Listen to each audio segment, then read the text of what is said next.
Venezuelan President Nicolas Maduro reiterated condemnation of the unilateral and coercive measures imposed by the US government on the Venezuelan population. There appears to be no end in sight to the political crisis in Guyana as the Elections Commission began recounting some ballots this Friday. Colombia, Costa Rica and Peru have confirmed their first coronavirus cases. From the headquarters of Telesur English in Havana, Cuba, this is From the South, I'm Katrina Goss. We begin in Venezuela, where in a meeting with governors, mayors and other high-ranking government officials, Venezuelan President Nicolas Maduro issued instructions to fine-tune and accelerate the process to file complaints against the unilateral and coercive measures imposed by the US government on the Venezuelan population. Sanctions mean violence. Sanctions are supremacist and racist disregards against the people of Venezuela, and that includes both those who enforce and those who call for these sanctions, condemned and rejected by the overwhelming majority, if not all, of the people of Venezuela. And the Venezuelan president also denounced the collusion of the Colombian government in Washington's plots against the Venezuelan people. The White House has devised a war plan for Venezuela. That is why Trump called his treacherous puppet Guaido to Washington. He then sent him back with the order to destabilize our country. Let's be on the alert. Let's just be on the alert.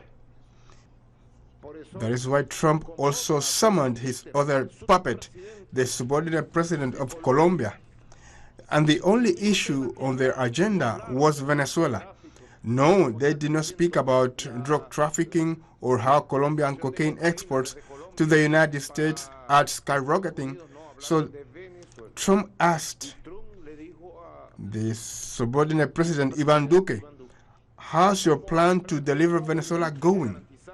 And I'm not exaggerating. I have first-hand information. Trump grabbed him by the neck and told him, you told me you would deliver on Venezuela. And Duque rushed back to fulfill Trump's orders and dispatched mercenaries, war, terrorism and bombs to Venezuela. News of the murder of Dominga Ramos Salol, leader of the Peasant Development Committee of Guatemala, was reported on Thursday. The 52-year-old social leader worked in Codeca, a community organization that has sustained a fight against land dispossession and the privatization of national property, which has cost the lives of several of its leaders. According to statements, the victim was at her home in Las Delicias village, accompanied by her daughter-in-law, who warned her that a man was asking for her at the door. Upon leaving her home, the social leader was shot 8 times, as reported by the Guatemala National Police.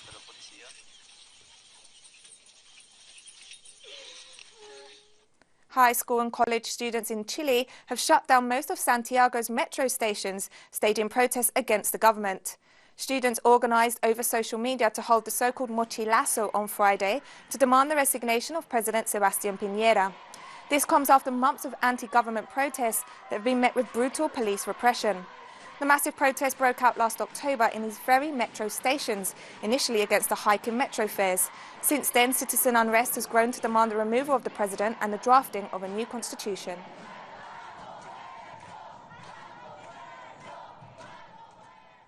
This Sunday will see a series of events across the world to mark International Women's Day.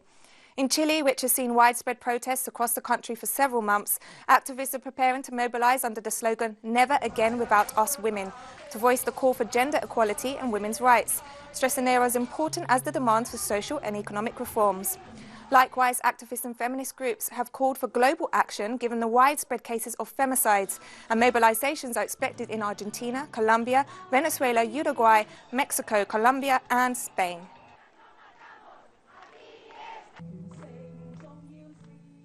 This Friday, the world commemorates the 93rd anniversary of the birth of Colombian writer Gabriel García Márquez. Due to the impact of his works, García Márquez became one of the paradigms of journalism as the basis for literary creation. 100 Years of Solitude, his most recognized book, won him the 1982 Nobel Prize for Literature. The novel is a family saga with tints of magical realism. The first edition was published in Buenos Aires in June 1967.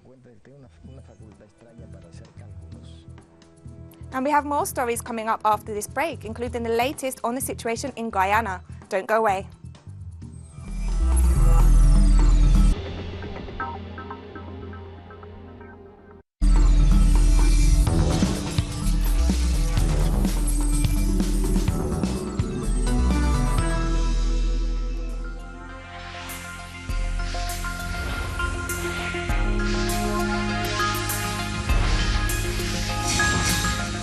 Welcome back. Scenes of chaos continue in Guyana, while the results from Monday's general elections remain unclear. The police, in full riot gear, have started to repress opposition People's Progressive Party supporters who have taken to the streets to protest election irregularities. The Guyana Elections Commission began recounting ballots on Friday, but only for Region 5 of the country. International election observers are in agreement that the results released and presented on Thursday for Region 4, the most significant in the country, could not be verified in violation of the established vote tabulation process. The opposition has described the situation as a plot to steal the elections. And reports are that the increase in international pressure could force the Elections Commission to resume statement of polls counting for Region 4.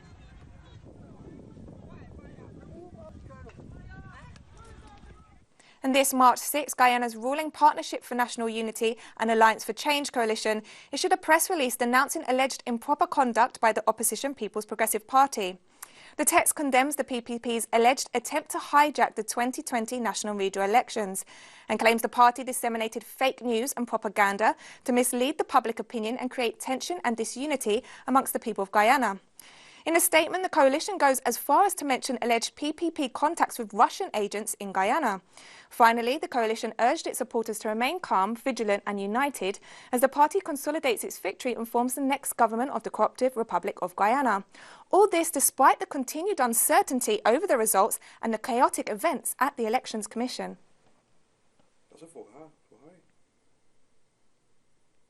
And just days before International Women's Day, a UN study has revealed that nearly 19% of the world's population is biased against women. Despite the progress that has occurred in closing the equality gap, researchers found that people's beliefs still negatively impact women's rights and equality. Some of the prevailing views include that men are better politicians and business leaders than women, that going to university is more important for men than women, and that men should get preferential treatment in competitive job markets.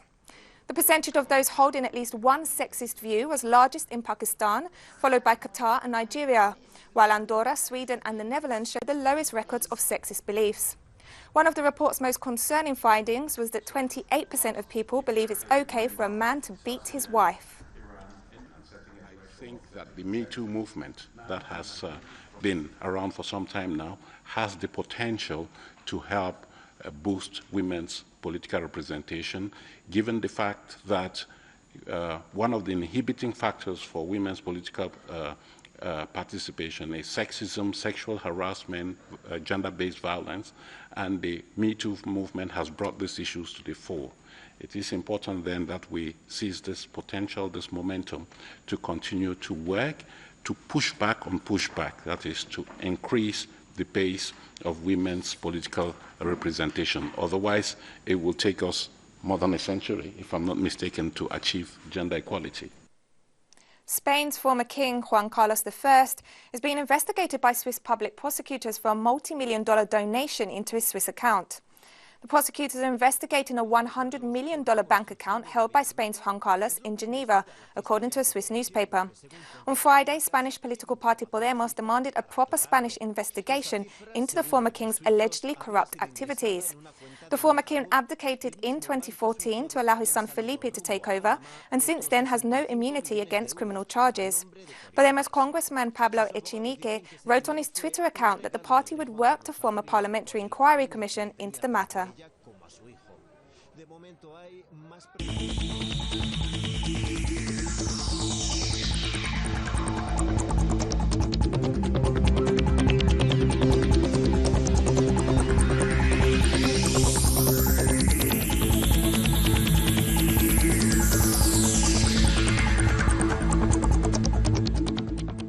Colombia, Costa Rica and Peru joined the list of Latin American countries that reported coronavirus cases on Friday.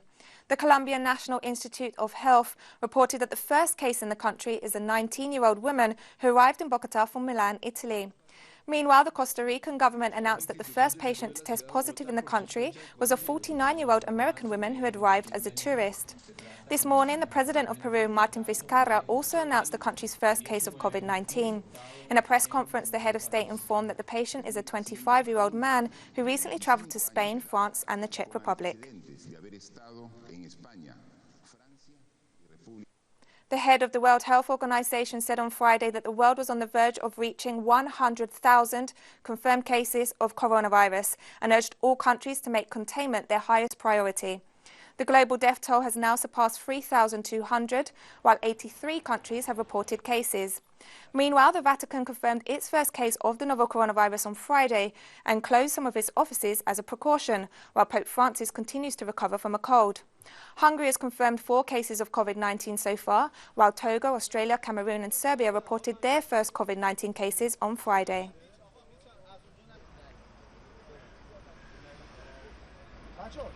And from Palestine to France and Iran, the coronavirus continues to spread across the world.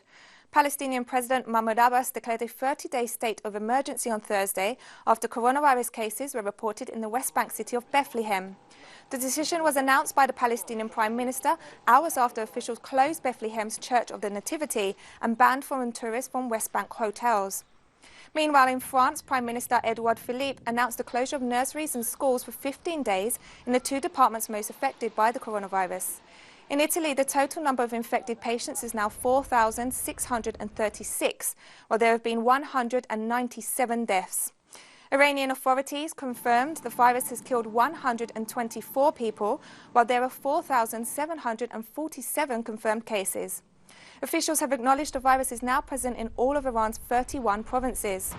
Iran and Italy have the world's highest COVID-19 death tolls outside of China.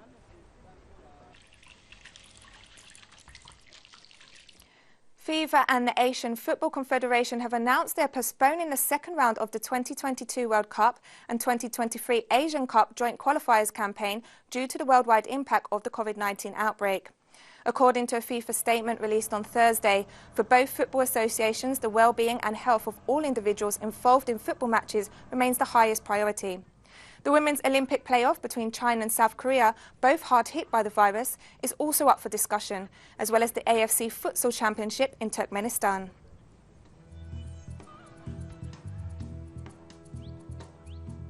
And we're taking one last break now, but stay with us for more on the situation in Syria. Don't go away.